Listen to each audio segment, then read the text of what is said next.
मी सांगते म्हणून तुम्ही माझ्या पद्धतीने हा चणा मसाला नक्की बनवून बघा आणि डब्यामध्ये देऊन बघा.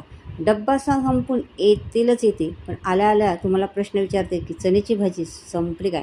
त्यासाठी एक पट्टी सुके चणे घेतलेले आहेत. चणे रात्रभर पाण्यामध्ये भिजवते. बघा चणे किती टंप फुगलेले आहेत. आत्ता आपल्याला चणे बॉईल करायचा आहे आणि पाणी 1 इंच वरती चण्याच्या घालायचं आहे आणि मीठ घालायचं आहे. चणे मीठ घातले की लवकर शिजतात आणि 4 शिट्ट्या करायच्या आहेत. चणे बघा बॉईल झाले की नाही. आता त्यासाठी आपल्याला करायचं आहे मेन चण्याचा मसाला.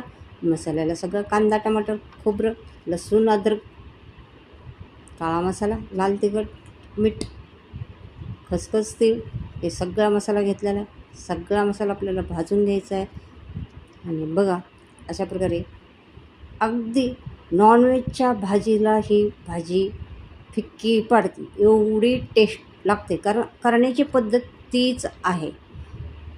तर बघा अशा प्रकारे हे सगळा मसाला आपल्याला भाजून घ्यायचा आहे. आणि एक नाही विसरायचं, त्याच्यामध्ये भाजीला थिकनेस येण्यासाठी शिजलेले थोडे चणे नक्की घालायचे आहेत बरं का. आणि हे मसाला चांगला बारीक वाटून घ्यायचा आहे. आणि हे मसाल्याची भाजी करताना आपल्याला तेल नक्कीच जास्त लागतं. तर बघा आणि त्याच्यामुळे थोडं जिरं टाकायचं आणि कढीपत्ता टाकायचा आहे. त्याच्यानंतर हा मसाला तेलामध्ये चांगला फ्राय करायचा आहे. त्याच्यानंतर तुम्हाला तिखट, तुमच्या आवडीचं तिखट याच्यामध्ये घालायचं आहे. बघा अशा प्रकारे आणि तेल सुटेपर्यंत हा मसाला परतायचा विसरायचा नाही. बघा आणि त्याच्यामध्ये घालायचे आहेत हे चणे. आणि चणे घालताना पाणी अजिबात येऊन द्यायचं नाही. फक्त चणे घालायचे आहेत सुरुवातीला आणि मसाल्यामध्ये चांगले चणे परतून घ्यायचे आहेत. अशा प्रकारे त्याच्यामुळं चण्याची टेस्ट पण आणखी वाढते.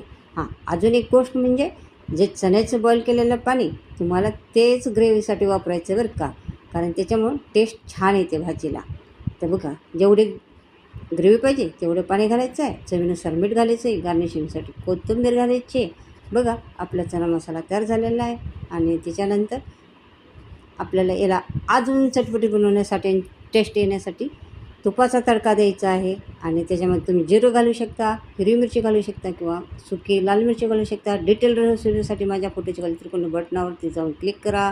बघा ही आपली टेस्टी रेसिपी तयार झालेली आहे. ही चणा मसाला तुम्ही नक्की बनवून बघा. अशाच किचन चॅनलवरती असेल तर चॅनलला सबस्क्राईब करायचं आहे बघा.